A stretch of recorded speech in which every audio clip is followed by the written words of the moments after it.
আপনারা যারা Facebook star সেটআপের জন্য টিন সার্টিফিকেট খুলে ফেলেছেন তাদের জন্য কোন ধরনের বিপদ অপেক্ষা করছে আজকের ভিডিওতে সেই প্রসেসটা আলোচনা করব। এবং যারা শুধুমাত্র ফেসবুক স্টার সেটআপের জন্য টিন সার্টিফিকেট খুলতে যাচ্ছেন তারা কি স্টার সেটআপের জন্য টিন সার্টিফিকেট খুলতে পারবেন কিনা। আমার ব্যক্তিগতভাবে আমার একটা পরামর্শ আছে, সেটা হচ্ছে আপনারা কখনোই শুধুমাত্র ফেসবুক স্টার সেটআপের জন্য টিন সার্টিফিকেট খুলবেন না।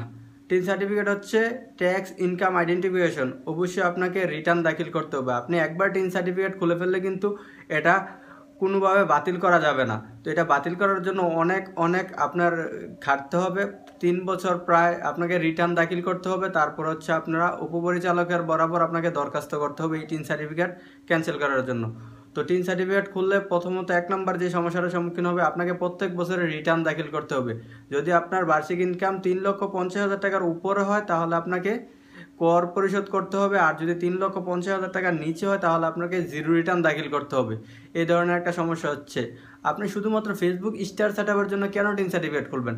আপনি একটা স্টারের দাম হচ্ছে 0.1 সেন্ট, হচ্ছে মাত্র 1 টাকা। একটা স্টারের দাম হচ্ছে 1 টাকা, 100 স্টারের দাম হচ্ছে $1, প্রায় হচ্ছে 121 থেকে 122 টাকার মতো।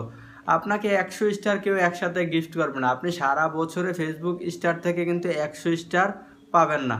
আর আপনারা শুধুমাত্র 500 ফলোয়ার হলে এবং কিছু ভিউজ হলে কিন্তু আপনাকে ফেসবুক স্টার মনিটাইজ দিয়ে দেয়। আর ওই স্টার মনিটাইজ পেয়ে আপনারা কিন্তু যখন এটাকে ক্রিয়েট করতে চান তখন কিন্তু আপনাকে টিন সার্টিফিকেট দিয়ে ক্রিয়েট করার জন্য বলে টিন সার্টিফিকেট নাম্বারটি চায়।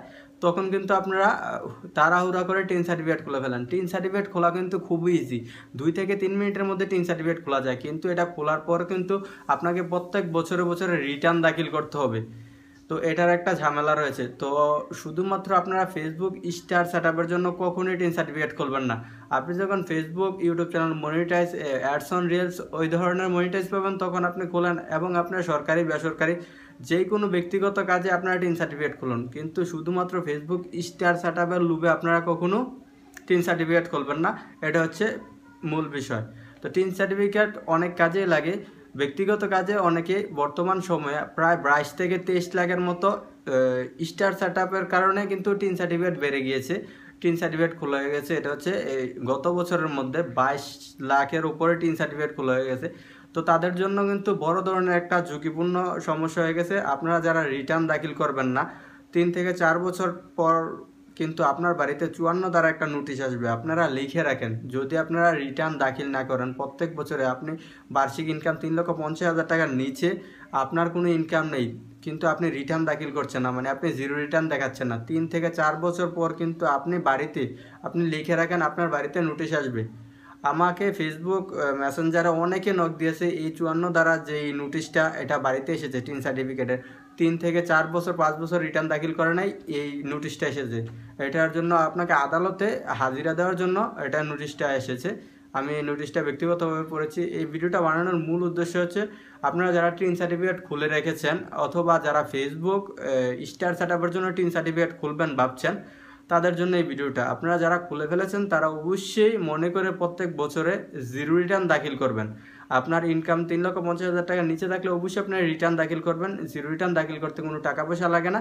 যদি নিজে না পারেন সেক্ষেত্রে কিন্তু একটা কম্পিউটার দোকান অথবা যারা রিটার্ন দাখিল করে বোঝে তাদের সাথে পরামর্শ করে আপনারা তাদেরকে পারিশ্রমিক দিয়ে আপনি রিটার্নটা দাখিল করবেন প্রত্যেক বছর, এটা মনে করে। আর হচ্ছে যারা শুধুমাত্র ফেসবুক স্টার সেটআপের জন্য টিন সার্টিফিকেট খুলবেন ভাবছেন তারা অবশ্যই এটা খুলবেন না, এই ভুলটা করবেন না।